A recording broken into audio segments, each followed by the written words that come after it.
যখন দেখবেন বৃষ্টি হচ্ছে তখন দোয়া করবেন, দোয়া কবুল হবে ইনশাআল্লাহ। দোয়া করার আগে একবার বলবেন আলহামদুলিল্লাহ, কমপক্ষে একবার বলবেন আলহামদুলিল্লাহি রাব্বিল আলামিন, একবার কমপক্ষে। মানে প্রথমে আল্লাহর প্রশংসা করবেন, তারপর একবার দরুদ পড়বেন আল্লাহুম্মা সাল্লি আলা মুহাম্মাদ ওয়া সাল্লিম, তারপর হাত তুলে দোয়া শুরু করবেন। বৃষ্টি পড়ছে, দোয়া শুরু করে দেন, দোয়া কবুল হবে ইনশাআল্লাহ। আজান দিয়েছে, আজান এবং একামতের মাঝখানে সময়টা আছে, এই সময়টা কাজে লাগান, দোয়া কবুল হবে ইনশাআল্লাহ। নামাজে দাঁড়িয়েছেন, সেজদায় গিয়েছেন, সেজদায় দোয়া করেন, দোয়া কবুল হবে ইনশাআল্লাহ। প্রশ্ন করে অনেকে যে ভাই সেজদায় কি বাংলায় দোয়া করা যাবে? হ্যাঁ যাবে, যদি আপনার নামাজটা নফল নামাজ হয়। কোন নামাজ হয়? ফরজ নামাজে করবেন না, নফল নামাজে করতে পারেন ইনশাআল্লাহ।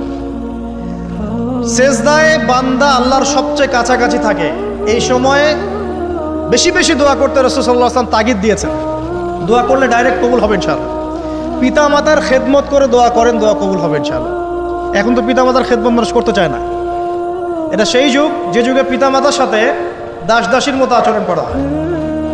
সন্তানরা ভুলে গেছো তোমরা যে তোমরা একদিন পিতা মাতা হবা। আমরাও কিন্তু একদিন পিতা মাতা হব।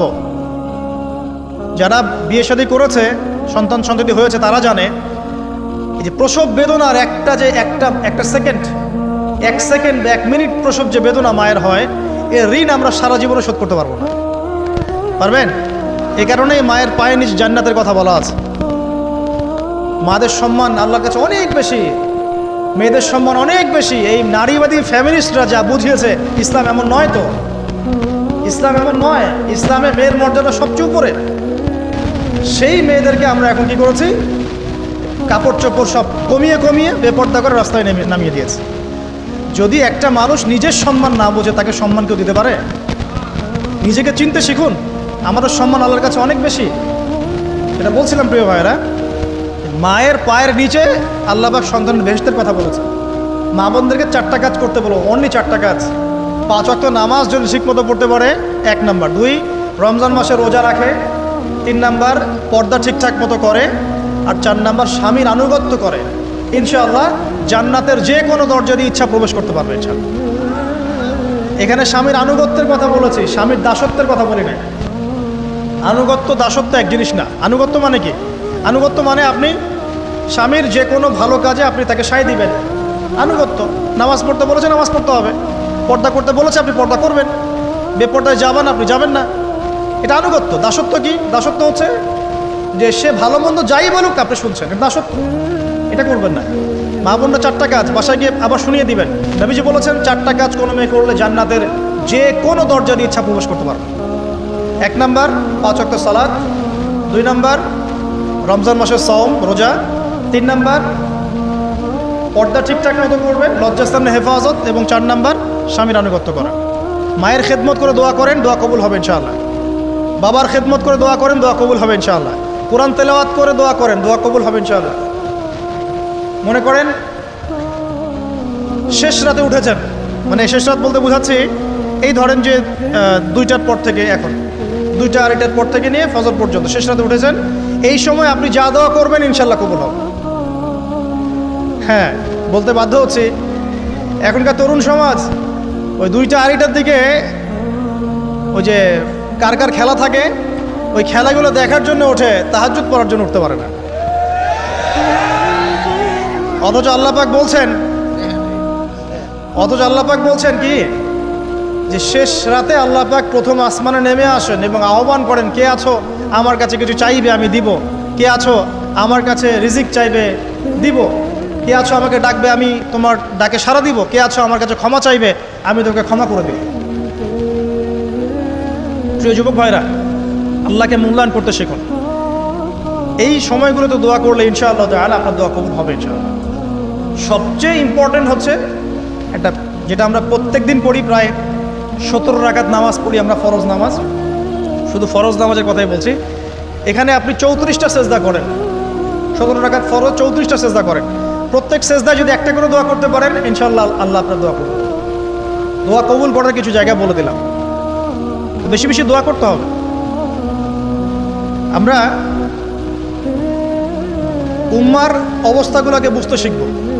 এখানে এই 3 ব্যক্তি, এটা বলে আমি শেষের দিকে যাচ্ছি, একটু ধৈর্য ধরেন। এই 3 ব্যক্তি পড়ে গেছে গুহার মধ্যে। আমি বলছিলাম জেনা ছেড়ে দিলে তোমার দোয়া আল্লাহ পাক ডাইরেক্ট কবুল করবে ইনশাআল্লাহ। কিভাবে? এই দলিল দিচ্ছিলাম যে তারা বলছে আমাদের তো কোনো আমাদের নেক আমল যা আছে এটা দিয়ে দোয়া করতে হবে, কোনো অপশন তো নাই বের হওয়ার। একজন বলছে যে আল্লাহ আমি আমার পিতা মাতার খেদমত করতাম, মাকে দুধ পান না করিয়ে কখনো দুধ পান করি নাই, আল্লাহ এই কাজটা যদি তোমার কাছে ভালো লেগে থাকে আজকে আমাকে এই বিপদ থেকে উদ্ধার করো। এই দোয়া করার সাথে সাথেই এই গুহা থেকে পাথরটা একটু সরে গেল এভাবে। আর জড়বস্তু আল্লাহ পাকের হুকুম মানে, আল্লাহ পাকের হুকুম মানে না খালি দুইটা শ্রেণীর মানুষ, এক হচ্ছে মানুষ আর একটা জিনজাত। এই পুরো প্রকৃতি আল্লাহ পাকের হুকুম মেনে চলে। আর জড় বলতে আসলে কিছু নাই, যদি আমি বোঝানোর জন্য জড় বলেছি, আল্লাহ পাকের হুকুমে সব কিছু জীবন্ত। এই যে মাটিতে আমরা বসে আছি না এখন, এই মাটি কিয়ামতের মাঠে সাক্ষী দিবে যে এখানে মাহফিল হয়েছিল। হ্যাঁ, ওইখানে বসে তুমি টিকটক করেছো, লেকচার শুনো নাই ভালো করে। একটা মাহফিলে যাচ্ছিলাম, দেখলাম যে এখন স্টেজে উঠি নাই, ওই সুযোগে দেখলাম যুব সমাজ রাস্তার পাশে দাঁড়িয়ে সিগারেট খাচ্ছে, ব্রেক নিচ্ছে আর কি, চা সিগারেটের ব্রেক। হুজুর আসলে আলোচনা শুনবো। এখানে এসে যদি আমরা মানে কোরআন সুন্নাহর বাইরে কোনো কাজ করি, এই মাটি আবার সাক্ষী দিবে। এটা দলিল কোথায় আছে? সূরা জিলজাল পড়ে দেখবেন। সূরা জিলজালের মধ্যে দলিল আছে যে আল্লাহ পাকের হুকুমে এই জমিন কথা বলবে ইনশাআল্লাহ, আল্লাহ পাক হুকুম করলে। জি, তো একটু সরে গেল ওই পাথর। তারপরের ব্যক্তি দোয়া করছে, আল্লাহ আমার একজন কাজের লোক ছিল, সেই কাজের লোক কিছু টাকা পেত, টাকা না নিয়ে বেচারা চলে গেছে, আমি ওই টাকা দিয়ে কিছু পশু কিনেছি, এই পশুগুলো কিনে আমি পালন করেছি। অনেক দিন পর সেই ব্যক্তি এসেছে, আমার টাকা দাও। তখন আমি বলেছিলাম যে এই যতগুলো পশু দেখছো সব তোমার। সেই লোক বলছে, আমার সাথে কি ঠাট্টা করছো? বলছে না, ঠাট্টা করছি না, তোমার টাকা দিয়ে আমি পশু কিনেছিলাম, এই প্রজনন হতে হতে হতে আজকে এতগুলো হয়েছে, সব তোমার, নিয়ে যাও। আল্লাহ কলিজা দেখেন, আসলে দান করার জন্য কলিজা লাগে, টাকা লাগে না। আল্লাহর পথে দান করার জন্যে কলিজা লাগে, টাকা লাগে না। আর কিছু মনে করবেন না, আমি বিভিন্ন মাহফিলে যাচ্ছি, এই একটা কমন দৃশ্য দেখি এই কালেকশনের। আমার জানা নাই যে এভাবে নাম লিখিয়ে কোনো কালেকশন নবীর যুগ থেকে হয়েছে, আমার জানা নেই। বরং কতটুকু দিয়েছে এটা গোপন রাখলেই ভালো। কে দিয়েছে, কত দিয়েছে জানানোর কোনো দরকার নাই। দিয়েছে, নিয়ে চলে আসবেন, শেষ। আমরা কাকে সন্তুষ্ট করার জন্য দেই? আল্লাহ জানলেই তো যথেষ্ট। কি দরকার? জনগণ জানতেই হবে আমি 5,000 টাকা দিয়েছি, এতে আমার লাভটা কি? নেকি উল্টা আরো কমে গেল। উল্টা 7 শ্রেণীর মানুষ, একটা হাদিস আছে, 7 শ্রেণীর মানুষ কিয়ামতের মাঠে আরশের ছায়া পাবে। কিসের ছায়া পাবে? আরশের ছায়া, যে ছায়া ছাড়া কোনো ছায়া থাকবে না। ওর মধ্যে এক শ্রেণী হচ্ছে ওই ব্যক্তি যে এত গোপনে দান করে, তার বাম হাত জানে না ডান হাত কি দান করছে। এই ব্যক্তি আরশের ছায়া পাবে ইনশাআল্লাহ। তো দুনিয়া যদি উদ্দেশ্য থাকে, নাম প্রকাশ করা, জাহির করার উদ্দেশ্য থাকে, বা যদি এমন হয় যে এখানে লৌকিকতা উদ্দেশ্য থাকে, নেকি নষ্ট হয়ে যেতে পারে, সুযোগ আছে, চান্স আছে। তো এই ট্রেডিশনগুলো বন্ধ করলে মনে হয় ভালো হয়। এটা আমার পরামর্শ, বাকি এটা বিবেচনা আপনাদের। আর এই ব্যক্তি বলছে আমি এই সব কিছু দান করে দিয়েছি। দেখেন, দান করতে কি লাগে? কলিজা লাগে, টাকা লাগে না কিন্তু। আসলে দান করতে কলিজা লাগে। অনেক রিক্সাওয়ালাকে দেখেছে আমরা, 100 টাকা দান করে দিল, মসজিদের জন্য দান চাচ্ছে, 100 টাকা দান করে দিল। আর অনেক দেখবেন বিত্তশালী, ঢাকা শহরে যাচ্ছি বনানী গুলশান দিয়ে, দান করতে চাইলে 2 টাকা দিচ্ছে, 5 টাকা দিচ্ছে। এমন হয় না? দান করতে কলিজা লাগে। আর একটা কথা মনে রাখবেন, আপনি যত দান করবেন আল্লাহ আপনাকে তত বেশি দিবেন ইনশাআল্লাহ। আল্লাহ পাকের খাজানা যে এত প্রচুর, আপনি দান করলে কমে যাবে এই চিন্তাই করবেন না কখন। তবে সবচেয়ে সেরা দান কোনটা জানেন? আপনার প্রয়োজন আছে এখন, এই প্রয়োজনের সময় দানটা হচ্ছে সেরা দান। এবং সবচেয়ে উত্তম খরচ কোনটা? সবচেয়ে উত্তম খরচ হচ্ছে আপনার পরিবারের পিছনে খরচ। আপনার পরিবারের পিছনে খরচটা আপনার সবচেয়ে শ্রেষ্ঠ খরচ। আর দান করে মধ্যম পন্থায়, এমন হবে না যে নিঃস্ব হয়ে গেলেন দান করে একদম, আবার এমন না যে কৃপণতা প্রদর্শন হচ্ছে, এমনও না। মধ্যম পন্থায় দান খয়রাত করবে ইনশাআল্লাহ। আর কিয়ামতের মাঠে মানুষ তার দানের ছায়ায় থাকবে ইনশাআল্লাহ। যে যত দান করবে ওই ছায়ার নিচে সে থাকবে। এই ব্যক্তি সব দান করে দিয়েছিল, যাও সব গরু ছাগল তোমার। তৃতীয় ব্যক্তি, পাথর সরে গেল একটু, তৃতীয় ব্যক্তি, যুবক তোমাকে বলছি ভাই, তৃতীয় ব্যক্তি আল্লাহর কাছে বলছে, আল্লাহ আমার একজন সুন্দরী চাচাতো বোন ছিল, আছে না তোমাদের কাজিন, এবং তাকে আমি খুব ভালোবাসতাম। ওই যে এখন বয়ফ্রেন্ড গার্লফ্রেন্ড ফ্রি মিক্সিং, যেটা খুব ভালোবাসতাম। তো তাকে আমি পেতে চাইতাম, তাই আমি তাকে অফার করি সে বলে যে না, আমাকে 100 স্বর্ণ মুদ্রা না দিলে আমি রাজি না। 100 স্বর্ণ মুদ্রা। এই মেয়ের অবশ্য অনেক ডিমান্ড ছিল, তাহলে বোঝা গেল 100 স্বর্ণ মুদ্রা মানে অনেক। জানেন, এখন তো দেখা যায় 1500 টাকা 2000 টাকা দিয়ে মেয়ে তার ইজ্জত বিক্রি করে ফেলছে। 100 স্বর্ণ মুদ্রা, আর কাউকে কিছু দেওয়াই লাগে না, এমনি বিক্রি করে ফেলে। কত প্রশ্ন, কত যে প্রশ্ন আসে আমাদের কাছে যে ভাই বা হুজুর বা ভাইয়া উস্তাদ, কত জীবনে এক পর্যায়ে ভুল করেছি, এরকম জেনায় লিপ্ত হয়ে গিয়েছিলাম, প্রেম করেছি ইত্যাদি, আমি কি করবো, আমার কি ভালো হওয়ার রাস্তা আছে কিনা, বা আমি তওবা করে ফিরে আসছি, আমি কি এখন বিয়ে করতে পারবো কিনা। প্রশ্নের শেষ নাই। বেশিরভাগ প্রশ্ন এরকমই আসে এখন। আরেকটা বেশি বেশি প্রশ্ন আসে, ভাই উস্তাদ হুজুর, আমার স্বামী পরকীয়া আসক্ত, আমাকে দেখে না, এই হয় সে, এইগুলো প্রশ্ন বেশি। পারিবারিক জেনা কেন্দ্রিক যত প্রশ্ন আসে, অন্য কোনো কেন্দ্রিক প্রশ্ন এত আসে। মানে এই যুগটা কি হয়েছে, মানে মানুষকে জেনা উন্মুক্ত করে দিয়েছে একেবারে। একদম স্কুল লাইফ থেকে শুরু হবে বয়ফ্রেন্ড গার্লফ্রেন্ড ফ্রি মিক্সিং, এই বন্ধু পড়তে পড়তেই জেনা হয়ে যায়। কলেজ লাইফে গিয়ে আরো বড় জেনা। ইউনিভার্সিটিতে গেলে তো আর কোনো পাত্তাই নাই। ইউনিভার্সিটির খুব কম ছেলে পাবেন সিগারেট খায় না, এবং খুব কম ছেলে মেয়ে পাবেন যারা এই অবৈধ প্রেম করছেন, খুব কম। এটাকে আমরা প্রমোট করছি আবার। বিশ্বাস করেন শুধুমাত্র সরাসরি সেক্সুয়াল সম্পর্কটাই জেনা নয়, এই মিক্সিংটাও জেনা আল্লাহ পাক বলেছে। এবং এতে করে আমাদের যুব সমাজে অধঃপতনটা হয়েছে, এটা অন্য কোনোভাবে হয় নাই। কারণ সূরা আল ইমরান পড়ে দেখবেন আল্লাহ পাক বলছেন যুয়িনা লিন-নাস হুব্বুশ শাহওয়াতি মিনান নিসা, মেয়েদের মধ্যে ছেলেদের জন্য সবচেয়ে বেশি শাহওয়াত আছে, শাহওয়াত খায়েশাত, এটা সবচেয়ে বেশি আকর্ষণ করে ছেলেদেরকে। সমাজের কাঠামো ভেঙে যাচ্ছে তো, সমাজের কাঠামো ভেঙে। আমরা তো বাইরে ভালো মানুষের লেবাস পরে আছি, দেখবেন বহু পরিবারে পরকীয়া চলছে, আপনি জানেন না। ভিতরে ভিতরে আমরা তো লজ্জা এগুলো বলি না, চোখ লজ্জায় বলি না, চলছে এগুলো কমন হয়ে গেছে।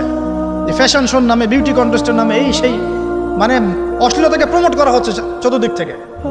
রেপ ধর্ষণ দিন দিন বাড়ছে আর বাড়ছে। বাচ্চা কাচ্চা, ছোট ছোট বাচ্চা মেয়ে পর্যন্ত রেহাই পাচ্ছে না। এই কয়দিন আগে একটা মেয়েকে কত পিস পিস করে ভাসিয়ে দিয়েছে একেবারে, দেখেন নাই? কোথায় আছেন? সমাজটা কোথায় গেছে? আমরা ভালো মানুষের মুখোশ পরে বসে আছি। একটা মাহফিল করে কি সব হবে? কনস্ট্রাকটিভ কাজ করতে হবে।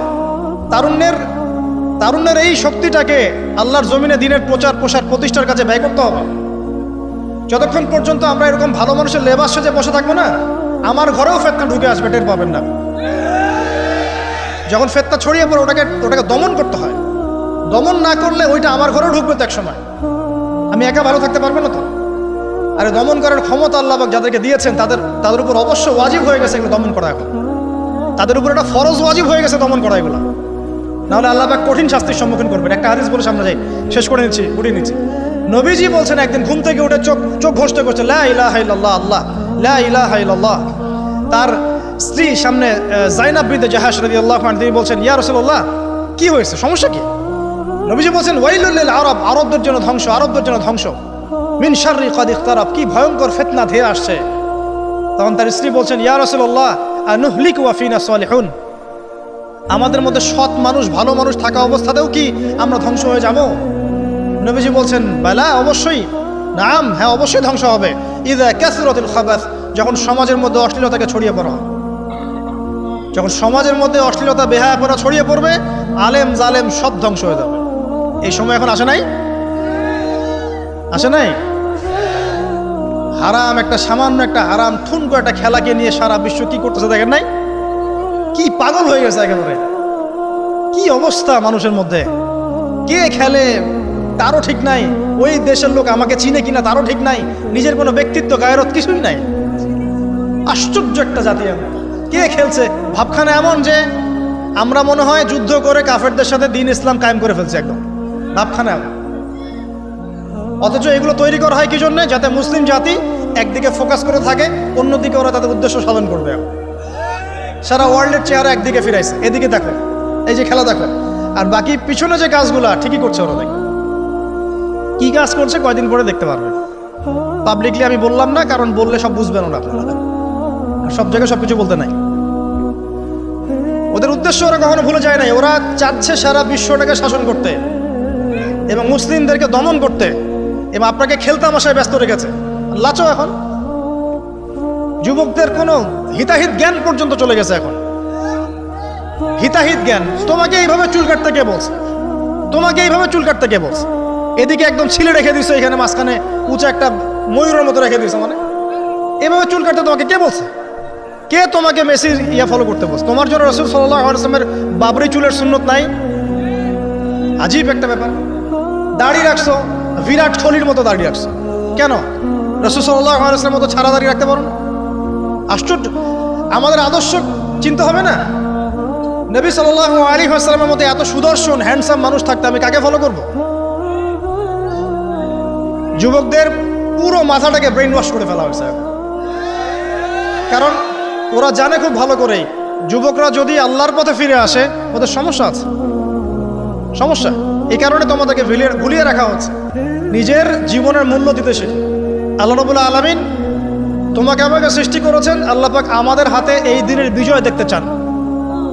আল্লাহ পাক চান যেন আমরা আল্লাহর দিনটাকে পালন করি, প্রসার ঘটাই। ইনশাল্লাহ এক সময় দিন প্রতিষ্ঠা হবে ইনশাল্লাহ। আমরা যদি খেলতামাশায় মত্ত থাকি তাহলে দিনের প্রচার কে করবে? প্রসার কে করবে? আর সব কি ওলামায়ে কেরামের দায়িত্ব? সাধারণ মানুষের কোনো দায়িত্ব নাই? সবাই এখন এই যে ডক্টর হতে চান, ইঞ্জিনিয়ার হতে চান, ভালো কথা, হন। এবং সবসময় দেখা যায় আলেম ওলামাদের সবার ভুল ধরার চেষ্টা করতে থাকেন।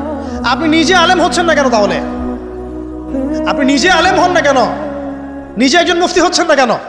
নিজে একজন মুহাদ্দিস হচ্ছেন না কেন? এতই যদি ভুল ধরতে পারেন অনলাইনে, আপনি নিজে একজন আলেম হয়ে দেখান না কেন? তারপর দুটো কথা বলেন যাদের সামনে, দেখেন মানুষ কিভাবে রিসিভ করে। কত সহজ এই কাজটা। নিজে কিছু করছেন না, সারাদিন মানুষের পিছনে লেগে আছে। দেখবেন কিছু মানুষ আছে এই মুসলিম সমাজের মধ্যেই, আমি তো লম্বা করে ফেলছি হয়তো বা, মুসলিম সমাজের মধ্যেই কিছু মানুষ ইসলামের লেবাস পোশাক পরেই আছে, কিন্তু এরা মুসলিমদেরকে ছোটখাটো বিষয়ে ব্যস্ত রেখেছে। হাত বাঁধা, রফুলিয়া দেন, জোরে আমিন, পায়ে পা, এই কিছু কিছু সিলি বিষয়ের জন্য বলছি যে বড় বড় বিষয়গুলো বাদ দিয়ে ছোটখাটো বিষয়গুলো কিনে উম্মাকে ইখতিলাফে ব্যস্ত রেখে দিয়েছে। ভাবখানে এমন যেন ইসলামের সব বিষয় প্রতিষ্ঠা হয়ে গেছে, এখন এই 4টা বিষয় বাকি আছে। ভাবখানে এমন, অথচ সারা ওয়ার্ল্ডের মধ্যে ইসলাম আস্তে আস্তে সংকুচিত হয়ে গেছে। আমরা কবে স্মার্ট হব? প্রিয় ভাইরা, মনে রাখবেন আমরা সবাই মিলেই মুসলিম জাতি। পলিটিক্যাল লিডার্স আছেন, প্রশাসনের লোক আছেন, আমাদের যুবক যুবতী, তরুণ তরুণী, সবাই মিলেই আমরা এই উম্মা জাতি। আমরা কেউ কারো শত্রু নই, কেউ কারো দুশ্মন নই। সবার মধ্যে ভালো কিছু পাবেন, ভালো নিয়ে নেন, খারাপটা ছেড়ে দেন। উম্মাকে ঐক্যবদ্ধ করার চেষ্টা করেন। এই ছোটখাটো বিষয়গুলোকে ইখতিলাফ বন্ধ করেন, আল্লাহর ওয়াস্তে বন্ধ করেন। বড় বড় বিষয়গুলোর দিকে ফোকাস করেন। তরুণদেরকে শিক্ষিত করেন, আদর্শ পরিবার করেন, শিক্ষা অর্জন করেন, জ্ঞান অর্জন করেন, বড় আলেম স্কলার হন, বিশ্বকে নেতৃত্ব দেন। পলিটিক্স করলে ভালো করে করেন, যাতে করে আপনার দ্বারা দুনিয়ার দিনের খেদমত হয়, আলহামদুলিল্লাহ। ইকোনমিক্স হলে ভালো করে হন, বিজ্ঞানী হলে বড় বিজ্ঞানী হন, মানে আপনি বড় স্বপ্ন দেখেন। ইয়াং জেনারেশনকে নিয়ে আসেন ইসলামের দিকে, তাদের দ্বারা ইনশাল্লাহ ইসলামের বিজয় হবে। ওই যুবক বলছে, আল্লাহ আমার এই চাচাতো বোনকে পেতে চাইতাম, সে 100 স্বর্ণমুদ্রা চেয়েছে। 100 স্বর্ণমুদ্রা সে বহুত কষ্ট করে অর্জন করে শেষমেশ ওকে দিল। দেওয়ার পর বলছে এখন আমাকে দাও। এখন সে প্রস্তুত, শুরু করবে, মানে দুজন কাছাকাছি এসে গেছে, এবার সেক্সুয়াল সম্পর্ক শুরু হবে কেবল। এই হওয়ার সময় এই মেয়ে বলে বসছে যে হে আল্লাহর বান্দা, আমি আমার সতীত্ব এতদিন পর্যন্ত হেফাজত করেছি, আল্লাহর দোহাই লাগে আমার সতীত্বটা নষ্ট করো না। কে বলছে? এই মেয়েটা বলছে। এবার এই ছেলে তাৎক্ষণিক সেখান থেকে উঠে গেল। হাদিসে এমন শব্দ এসেছে যে সেই ছেলে ওই মেয়ের মানে মাঝখানে বসে পড়েছে আর কি। ওখান থেকে সে উঠে গেল, উঠে স্বর্ণমুদ্রাও নিল না, স্বর্ণমুদ্রা রেখে দিয়ে সে আল্লাহর ভয় সেখান থেকে উঠে চলে আসলো, জেনা করলো না। সে বলছে, আল্লাহ ওই কাজটা যদি আমি তোমার ভয়ে করে থাকি, তুমি যদি জানো, আজকে এই পাথরটা এখান থেকে সরিয়ে দাও আল্লাহ। আল্লাহ পাক সেই পাথরটা পুরো সরিয়ে দিলেন এখান থেকে। চাক্ষুষ মৃত্যুর হাত থেকে আল্লাহ পাক বাঁচালেন কোন ওসিলায়? জেনা থেকে দূরে থাকার ওসিলায়। প্রিয় যুবক ভাই এবং যুবতীদেরকে বলবো, চারিত্রিক পবিত্রতা হেফাজত করেন, আল্লাহর ওয়াস্তে নিজের জীবনটাকে পবিত্র করেন, দিনের ইলম অর্জন করেন, বেশি বেশি আমল করেন, ভালো কাজে ব্যস্ত থাকেন, সমাজ কল্যাণমূলক কাজ করেন, বেশি ভালো কাজে ব্যস্ত থাকেন। খারাপ সার্কেলের সাথে মিশিয়েন না, ভালো সার্কেলে মিশেন। আলেম ওলামার সাথে সম্পর্ক রাখেন, মাদ্রাসার সাথে একটু যোগাযোগ রাখেন, দিনী হালাকাগুলোয় বসেন। এই অহেতুক ফাহেসা কাজগুলোতে সময় নষ্ট করেন না। কোরআন তেলাওয়াত করেন, বেশি বেশি করেন। দিনই বইপত্র পড়েন। এই যে ভ্রাম্যমাণ লাইব্রেরিগুলো আছে না, বই পড়েন। আমি বলছি না শুধু ইসলামিক বই পড়তে হবে আপনাকে, আপনি অর্থনীতির বই পড়েন, সমাজবিজ্ঞানের বই পড়েন, রাষ্ট্রবিজ্ঞানের বই পড়েন, জিওপলিটিক্যাল বইগুলো পড়েন, কোরআন সুন্নাহ তো পড়বেনই, শিক্ষিত হন ইনশাআল্লাহ তাআলা। আজ হোক আর কাল হোক আমরা বিশ্বাসী ওই যে যুগটা ছিল, যে যুগে মুসলিমরা সারা বিশ্ব দাপটের সাথে দাপিয়ে বেরিয়েছে আর কি, প্রত্যেকটা ডিপার্টমেন্ট মুসলিমরা রুল করেছে, ইনশাআল্লাহ আবারও সেই সময় ফিরে আসবে ইনশাআল্লাহ। আমরা বিশ্বাস করি আল্লাহ রাব্বুল আলামিন তার রাসূলের মাধ্যমে জানিয়েছেন যে ফিতনাময় পরিবেশটা চিরস্থায়ী হবে না। এখন হয়তো ফিতনা চলছে, কিন্তু এরপরে আসবে ইনশাআল্লাহ তাআলা আল মাহদির যুগ। কার যুগ? ইমামুল মাহদির যুগ আসবে ইনশাআল্লাহ।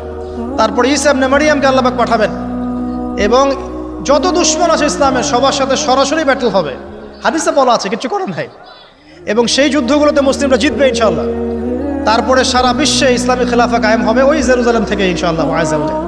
আমরা দোয়া করি আল্লাহ রাব্বুল আলামিন আমাদের যুব সমাজকে যেন কবুল করে নেন, আমিন, এবং তাদেরকে এই জাগতিক ফিতনাগুলো থেকে আল্লাহ পাক হেফাজত করুন।